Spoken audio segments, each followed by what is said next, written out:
நாகையில் கல்லறையில் பதுக்கி வைக்கப்பட்டிருந்த 5 லட்சம் ரூபாய் மதிப்பிலான கடல் அட்டைகள் பறிமுதல் செய்யப்பட்டுள்ளது. இது தொடர்பான முழு விவரங்களோடு இணைகிறார் நமது செய்தியாளர் ஸ்ரீதர். வணக்கம் ஸ்ரீதர். போலீசார் இந்த சம்பவம் தொடர்பாக ஏதேனும் நடவடிக்கை எடுத்திருக்கிறார்களா? முழு விவரங்கள்.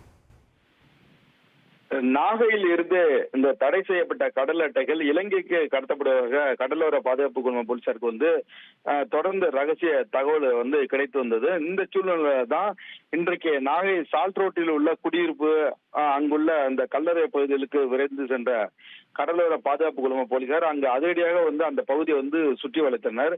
இந்த போலீசார் வருவதை கண்ட அந்த கடல் அட்டையை பதப்படுத்தி கொண்டிருந்த தொழிலாளர்களும் அதற்கான அந்த உரிமையாளர் அங்கிருந்து தப்பி ஓடி உள்ளனர். அதனைத் தொடர்ந்து அந்த பகுதிக்கு சென்ற அந்த கடலோர பாதுகாப்பு குழும போலீசார் கல்லறை உள்ளே சென்று சோதனையை மேற்கொண்ட போது அங்கு இந்த காம்பவுண்ட் சுவற்றின் அருகே தார்பாயால் மூடப்பட்டிருந்த 2 பெட்டிகள் இருந்தது கண்டுபிடிக்கப்பட்டது.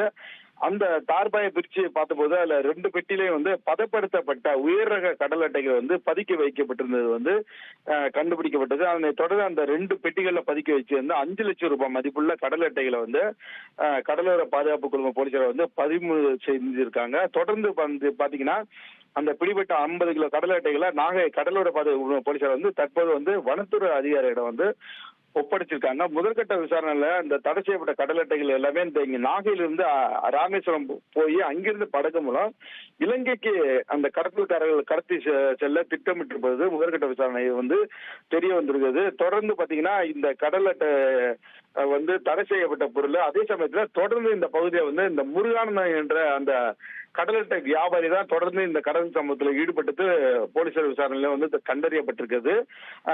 இந்த சம்பவம் இப்ப நாகையில பரபரப்பை ஏற்படுத்தி இருக்கிறது. உங்கள் விவரங்களுக்கு நன்றி ஸ்ரீதர்.